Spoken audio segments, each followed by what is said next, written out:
పట్టణాలలో ఉండేటోళ్ళేమో కానీ ఐతారం వస్తే ఊళ్ళల్లో ఉండే బడి పోరలు కాలేజీ పోరలు పొలం పనులకు కడమ పనులకు పోతుంటారు.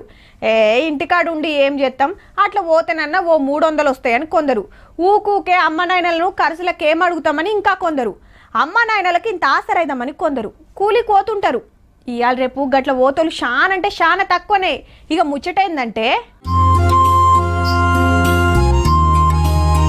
కాలేజీలో ఉండాల్సిన చెల్లెమ్మ మిరప చేన్లు ఉన్నది. పెన్నుతో రాయాల్సిన చేతులు మిరపకాయలు ఏరుతున్నాయి. ఖమ్మం జిల్లా అష్టగుర్తిలుండే చెల్లెమ్మ BSc నర్సింగ్ చదువుతుంది. అమ్మా నాయనలు కూలికి పోతేనే ఇల్లు గడిచేది. సొంతిల్లు లేదు, గుంట జాగ లేదు. కిరాయి ఇంట్లు వండుకుంటా కూలీ నాలి చేసి 2 ఆడవిళ్లను అట్లిట్లా చేసి ఇన్నొద్దులు చదివిచ్చిండ్రు. నాయనకు పానం మంచిగా లేక ఓ పూట పనికి పోవుడు, ఓ పూట ఇంటికాడుండు. ఇగేముంది, అమ్మ ఒక్కతి చేస్తే కాలేజీ ఫీజు 7కేలు కడుతుంది. ఆడికి 35,000 కట్టిండ్రట. ఇంకో 75,000 కడితేనే లేకుంటే రాకని ఎల్లగొట్టిండ్రట కాలేజోళ్ళు. ఫీజు కోసం అమ్మతోని కలిసి ఇట్లా కూలికి పోతుంది చెల్లెమ్మ.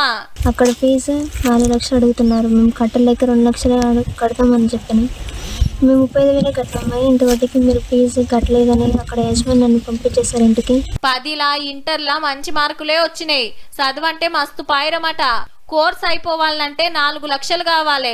1,00,000 రూపాయలే వెళ్తలేవు. గనిగానం పైసలు 7కేలు దేవాలని పొలం బట పట్టిందన్నట్టు.